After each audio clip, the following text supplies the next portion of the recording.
Welcome back, America. Hugh Hewitt. I hold in my hand a fabulous thriller, Brad's Thor's Rising Tiger, in bookstores everywhere at Amazon.com. I just tweeted out. I'm happy to welcome back my friend Brad. Brad, congratulations. This is fabulous. Thank you, Hugh. I'm glad you enjoyed it. The music is terrible, though. You know, I always at the back when I'm getting ready for an author interview, I take notes, copious notes on what I want to talk about without giving away the story, and I also make notes of the music. Whether it's Sly or Earth, Wind, and Fire or the Average White Band. I mean, you just kind of you indulged some wild streak there, Brad Thor. I did. I thought that connecting over funk and R&B might be fun for my different characters from different cultures in the book. It is very fun, especially if you're my age and you're much younger, but you obviously have heard the same music. Let me tell you what is the best thing about Rising Tiger, in my opinion. I know something about India. I know a lot more about India when I'm done with Rising Tiger. All right. I know about the Right Honorable Company. I know about the heroes of the British Empire. I know about the division of India. I know about Modi as our friend, and we need them in China.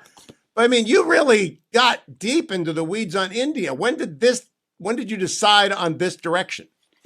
Well, so, when I do my thrillers every summer, I like to set them against an interesting, about to happen geopolitical backdrop. And 2 summers ago in real life, the opening of Rising Tiger actually happened. Indian troops crept across the line of actual control, the border region in the Himalayas, with handmade weapons, iron rods. Chinese troops. Chinese troops crept over onto the Indian side and attacked Indian soldiers with homemade weapons. They're not allowed to use firearms in this area. And it was a horrific medieval style 6 hours of hand-to-hand brutal combat. And I was fascinated, and I wanted to look at this part of the world, and particularly during lockdown when I realized how over-dependent we were on the supply chain and manufacturing from China. And we're the oldest democracy in the world. India is the largest. They're a natural ally for us. So I'd reached out to our mutual friend, Robert O'Brien, to ask him some more questions about this part of the world. And I was fascinated with what I learned about what the Trump administration had done. And the book's not about the Trump administration, but just why it was recognized that we needed deeper ties with India. And I said, none of my contemporaries have set a spy thriller in India. I'm going to do it. I think there's so much interesting stuff to pepper in there. So that's where Rising Tiger came from. Pepper is advisable. I mean, food junkies will like this book a lot. I know you're a food junkie, Brad Thor. I am not. I don't know that I could eat even half of what Scott Harvath gets through in his many days in India. But I didn't know that only 1 in 3 Indians drive. I did know about ethnic conflict, but not at the level at which you said it, and not with the speed with which ethnic conflict can erupt. And I gather this riot referenced in Rising Tiger that took 53 lives is a real thing. It is a real thing that happened in New Delhi. And that's part of the reason, doing my research, I was fascinated, particularly talking to Robert O'Brien, to learn that after the attack by Chinese troops on Indian soldiers, that the Modi government banned over 400 apps, Chinese apps from the Indian App Store. They said, you've been gathering our biometric data, personal data on Indian citizens. And within about 3 years, there's going to be 1 billion smartphone users in India. It was a major blow to China's tech sector. But China uses those apps to push these mobs and these riots. They use it for fake news and to really manipulate the Chinese public. So to make a reference to that riot and all the people that were killed, this is what I like to do. I want to give people just a fun white knuckle thrill ride. But if they close one of my thrillers smarter, knowing a little bit more about a certain part of the world and why it's important to America, then I think that's the icing on the cake if you're a little smarter at the end. And the cake is very good. We're after the break, we're going to come back, talk more about Rising Tiger, but I want people to understand great power competition is back. It's back in a Nixonian sort of way, is that India is a new player on the big board, even though the great game has gone on for 300 years with Russia and India. But here, you really have brought great power competition. GPC is the big talk in all the military academies, Brad Thor. And in Rising Tiger, it's a lot more fun to learn it this way. I hope so. I mean, that's my goal. Again, it's supposed to be toes in the sand, book in the hand, take it to the beach, take it to the lake this weekend. But I want you to walk away with a little bit better knowledge of why India is so strategic and so important, and why we should be considering beefing up the Quad and maybe creating, as I suggest in the book, an Asian version of NATO. I've asked many people about whether NATO should become NATO. and a North Atlantic Pacific Treaty Organization. And here I pick up Rising Tiger, and it's the theme of the book. And it is, the Quad is coming into being. The submarine deal is a big deal. And you Yes. talk about your villains are in Pakistan. Your villains are the Taliban. Your villains are the CCP. When we come back from break, Brad Thor is going to do a little bit of a deeper dive. We're not going to give it away. No spoilers. It's a Scott Harvath novel. I can't give away too much. He uses a lot of weaponry. But Brad Thor's Rising Tiger in bookstores now. Go out and get it, America. Don't go anywhere. The rest of this podcast will be over at Highly Concentrated Hugh podcast later in the day. Don't go anywhere except to Amazon.com. Thank you, Adam. Thank you, Dwayne. America, keep listening and go get the book. I think I also wanted to tell you, Brad, that your shout out to Mike Waltz has traveled around DC. You always got to read the Brad Thor acknowledgments to the very end. It's one of the things, don't turn, it's like you now put these MacGuffin things in like the Marvel movies put in Easter eggs at the end. It's in the footnotes. Stay tuned. Welcome back, America. Talking with Brad Thor now in detail about Rising Tiger. Brad, I made a list of things I did not know, just as a way to tease people in. I did not know that yogurt is the cure-all for spicy food. It is. Yep. When did you learn that? Is that experience or is that book research? It actually was book research. And so I talked to friends who have gone over and consumed that particular item that I talk about in the book. And they had said, you want to have the yogurt on the side if you're even going to attempt it. So it's research. Is a ghost pepper real in the United States? Yeah. Oh, yeah. So we've got them. Okay. And they're rough. Yes. Okay. I have not partaken in that. Number two, they want a Rembrandt. You suggest that they want a Rembrandt is a phrase in the espionage world. Explain what it means. Is that true or is that a Brad Thorism? So it is part in ism. I've heard it kicked around, but not seriously with operators. But the idea behind a Rembrandt is that it's a very messy, very public, very bloody assassination. So there is quite the blood spatter on the wall. You catch somebody in a cafe or a restaurant, and it's not just the dead body hits the floor; it's everything that's left on the wall. So that's where the Rembrandt term comes from. Page 316. You never know in this business. Which I think, by the way, you've done a great public service in this book, and I got to talk about it carefully. But first, you never know in this business. I'm never surprised by any spy story. A spy turns up driving Dianne Feinstein, I'm not surprised. A spy turns up in Eric Swalwell's bed, I'm not surprised. Because I did counterespionage in the Reagan years when the Soviets were pretty good at this. And now the Chinese run circles around what they did in the 80s and the 90s. Very, very true. So there is no such thing as coincidence, is what I write about a lot in the book. And that's what my guys always say, is that it's just not coincidence. If you see somebody twice, somebody pops up where you don't expect them, that kind of thing. So that's one of the big rules in that game, is no such thing as coincidence.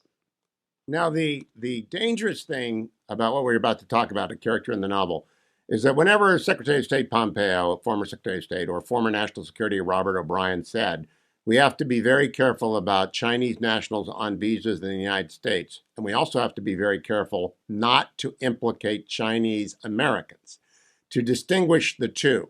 But a Chinese national in the United States under deep cover as a grad student is a very bad actor in Rising Tiger. Who told you about this? Because, by the way, it's real. It's a real problem. Yeah, so I had a lot of talks with people in DC and asked them, I like to ask, what keeps you up at night? That's one question. And what do you think is not getting enough attention in the media? So that's where a lot of my ideas and the details in the book start to percolate. So we have a lot of very high-ranking Chinese children, the children of high-ranking Chinese that are in the country here. They refer to them as princelings, these kids from wealthy, powerful families of China that are going to elite American universities. So you're right when Secretary Pompeo says we need to make that distinction, but it is a continual problem that we have. And in fact, I was just listening to Robert O'Brien get interviewed the other day, and he was being asked, I think it was it Klon Kitchen that was interviewing him and asking him, and Klon comes from an intelligence background, what one of the greatest threats Robert sees to the United States. And he says, undoubtedly, it's the CCP and the theft of intellectual property. He said you can go back to the sacking of Rome and you won't be able to find another theft that reaches the level what the Chinese have stolen from the United States. So this issue of who's in the country and who should not be in the country and what are they doing here? How do you open up America to people that you want here, but how do you sift for the people that you don't want here? And that is a very delicate, very difficult game. And we continually find Chinese spies throughout. And Swalwell's a good example. We also were chasing a bunch of Chinese scientists. If you remember not too long ago, we chased them down to Texas and they started burning stuff outside their consulate there down in, I believe it was Houston. And then we ended up closing down, was it in San Francisco, where we closed a diplomatic outpost of theirs there. So it's ongoing. The FBI and the CIA. More than a decade ago, Brad, an AUSA in Orange County, California, who prosecutes Chinese espionage, told me this is a decade ago. We have no idea of the scale of espionage activities. Now, I tell people when they watch The Americans, the famous platform series about Soviet espionage, that I did that, and I know for a fact that the Soviets did not do wet work in the United States. I mean, they kill somebody in every episode of that show in the United States, and they did not do that. They did not. They didn't even in Moscow rules and American rules. The Chinese, whether or not they do wet work, do you have an idea? Because I have no idea. I haven't had a clearance since 1988. Do you think they do wet work in the United States? Nothing has even been intimated to me that they do. So I have not heard of a single case. I've not heard somebody say, well, I can't tell you specifically. I haven't heard that with any of the people that I've done my research with. But I do believe they very much are in the same old espionage of money, sex, and ideology. Ideology might not be so much anymore, but boy, do they lean on people whom they can lean on. That's one thing I learned from my friends in the last 10 years, is that people are subject to being leaned on by virtue of family, extended family, are being leaned on by the CCP. You agree with that, Brad Thor? Oh, absolutely. And that's one of the reasons that I was sorry not to see the Trump administration succeed in TikTok being sold. There are all these ways that the CCP keeps pressure on Chinese living in America. So if you've got any relatives back in China, that's a weak point that they can press on. And they press on it hard, trying to get people to do all sorts of things here they shouldn't be doing against the U.S. Let me also talk about what I thought was a brilliant bit of literature, and I want to know if it's actually used. You've got to get a black op up and running in India. So the Indian intelligence services can't use an existing contractor for fear of compromise. So they go to a really hungry contractor who wants to sell their technology to the government and said, why don't you do a demo for us? And I thought that's actually kind of brilliant, Brad. Do you think that we actually do that? Because that would be brilliant. I think we do. I think at some point you do need proof of concept. And so that is a way to get proof of concept, use the piece of technology in an operation. The technology provider thinks it's an exercise when it's actually a real operation, and you get to see if the technology works. But more importantly, you've already done the review. You do believe the technology works. And this is a chance for you to use the technology off the books and not have that technology provider associated officially with your organization or with the operation. Brad, a couple of things. You wear your sleeve a little bit openly here. You've got a heart for people who are trapped in human trafficking and for the perverts who prey upon them. And you I kind of recoil from the perversion. It's not explicit. It's not X-rated. It's R-rated for violence, but you don't get into it, but you mention it. And I just said, oh, don't go there. And it reminded me of something else. Where did that come from? Well, Chinese stick out like sore thumbs everywhere that isn't China, basically. Yes. Outside of Asia, they really stick out. And they stick out tremendously in India. So it's very difficult for Chinese intelligence officers to work in India. So they need a third country party to do their work. Best of all, they get an Indian to do their bad work, or they get somebody who doesn't stand out. And so that's why I had the Chinese via the Belt and Road Initiative. I'm very concerned about the influence China has over Pakistan. So I have China basically, they've got billions of dollars in Pakistan, and they lean on the ISI to give them an intelligence operative who's based in India to do China's bad deeds there. So I wanted to make that character even more despicable. And I went on the hunt. I actually looked. I looked and looked and looked for some just very, very bad proclivities. And in my 2 decades of writing, I'd never seen the stuff that I put in Rising Tiger for that Pakistani. It's ISI a bad officer. guy. It's bad guy. It's a bad guy. It's bad guy. Now let me talk to you about other things. I didn't know that Indians had P8s. this is great that they've Robert got P8s. O'Brien, It's he told me about it. He okay. said, you got to put that in the book that they have the P8s. I mean, that's an amazing aircraft. And the fact that we shared it with India so they can do long range kind of naval reconnaissance and sub hunting and things like that says a lot about the partnership that we have and we want to deepen with India. And what a perfect time to kind of cleave the Russians away from them. We want the Indians buying our military equipment, not those Russian missile systems and the MiGs and things like that. So it's just, I lucked out with the timing of this book, I think. I love the fact that you've got someone subscribing to the Blaze in here as well, Brad Thor. Next time, though, they might want to, listen to Dwayne's after show. I'm just suggesting to you if you want Dwayne to book it this came out again. of a podcast where I got teased. I know. Somebody said, yeah, really? yeah, Really? That's very that funny. it was a joke. Yeah. Yeah. Well, all right. I caught it. I thought that was very funny. Now, I just watched 2 months ago something called Tokyo Vice. It's a very good HBO series. My daughter And it's about, loved okay, it's a very, very well done HBO series. My son recommended it to me. I watched it. And then I see the soda pop war. And I think to myself, there's organized crime in every country. Is this real or is this part of Brad Thor's very fertile imagination? What is it, Brad? It's real. It's real. The soda pop war happened in India in the criminal underground. Yeah, the stuff that I found researching my thriller was just unbelievable. And the soda pop war had to go in there. I couldn't believe it was true. I had to source it through a couple of different places, but it happened in India. It's amazing. I hope people are beginning to understand now that you learn stuff. For example, the way of the samurai is a real thing. I mean, people, yes. It's not just made up. It's a real thing. Mm-hmm. Brad, I think you can go anywhere you want. I just compliment you for going to the subcontinent. I also want to compliment you on page 224 for your admonition to Americans backhanded to practice gratitude. I mean, that's kind of a funny thing coming in a Scott Harvath novel, isn't it? Yeah, it is. And I got that through a mutual friend, Jonah Goldberg, and he had his book that I blurbed his book, Suicide of the West, which I think is one of the greatest nonfiction books of the last decade. It's fantastic. And that book was about gratitude, that we are on the top of the mountain.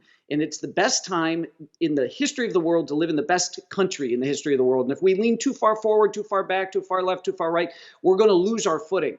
And we need to practice gratitude. There's a lot to be upset about, but there's even more to be grateful for. And I thought that was an important thing to stick in the book, the idea of gratitude. I liked it. I applaud it. I think it was terrific. I want to close by talking about some of the Indian, and this is subcontinent Indian, phrases. When a camel is at the foot of a mountain, only then can you judge its height. There's a lot of sort of Indian lore in here. And I go back to, since I'm a student of the British Empire and I enjoyed reading, the Right Honorable Company and all that kind of stuff. There's a lot of it that's known, but much of it unknown. How much of this book was new to you, Brad Thor? Because Rising Tiger, there's a lot that's new to me, and that's hard actually for a thriller to do for me anymore. I'll tell you, it's the hardest book that I ever wrote, Hugh. I had to do a lot of research. And unfortunately, I wanted to go to India, but the Delta variant was ravaging India. And my wife said, listen, you catch COVID, you don't catch COVID. She goes, that's actually the least of my worries. She said, I'm afraid you get in a car accident over there. She said, knowing you and your love of motorcycles, you get hit while you're on a motorcycle. She said, you won't be able to get into an emergency room. They're just overflowing. And so unfortunately, I couldn't go, but it made me double down on my research, reach out to more people. My children's godfather had been based at the U.S. Embassy in New Delhi. That was helpful. I've got a former DSS agent, Fred Burton, who was very helpful explaining how they hire an ex-powerful cop at our embassies to help navigate the local law enforcement network. I didn't know it either. He's a great character, by the way. I like his Jaguar. I like everything about him, and he's a terrific character. I hope he comes back in the future. Now I want to close with crass commercialism. I think people should buy Rising Tiger because it's a toes in the sand book in the handbook, but also because it teaches them. I'm just curious, has Scott Harvath entered the lexicon like Mitch Rapp did? Has he not bumped Mitch Rapp? They're running down the road together because they are such branded people. You can't write a book without him. You know what? I got to tell you, I love writing this character, and I've built, over 21 books. I tell people they're like the James Bond movies. You don't need to have seen all the Bond movies to go to the theater and see the latest one. And same thing with the books. I love writing this character because he's grown to represent so many of the people I know in the intelligence community, the special operations community, elements of people in the diplomatic corps. So he's really come to resemble America for me and the promise of America and what America can do when they put their mind to it. And I also like to think that we've got a few of these guys out there that are allowed to break the rules in service of the mission. And that's that whole Wild Bill Donovan thing. If you fall forward in service of the mission. Yeah. Last question. You begin the book in Afghanistan after the collapse. We're coming up on the 1 year anniversary. I got to talk to Tim Kennedy next week about his book, which is the reality of going in to grab a few thousand people out of the embers. Mm-hmm. It scarred a lot of people. I'm glad you began your book with it. How late in the day did you have to make that choice? You know what? It was there from the beginning. I really wanted to do something. What would it be like having to go back in and pull out a loyal Afghan intelligence operative who had agreed to stay behind after the collapse to spy for us? I had this idea. I wanted to create Escape from New York, send in Snake Plissken to get this family out of Kabul. And that was kind of the idea, with a very dramatic exit, have Harvath just barely make it out. And it's the longest continuous action scene I've ever written in one of my novels. And I was wondering, it goes to it, and it's a great way to jumpstart. And by the way, he's going to live, or it's a very short book.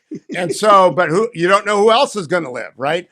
And you're going to learn a lot about Tajikistan and many other things. Brad Thor, congratulations on Rising Tiger, bestseller per usual. Have a great book tour, my friend. Be well. Thank you, Hugh. You too. Thank you.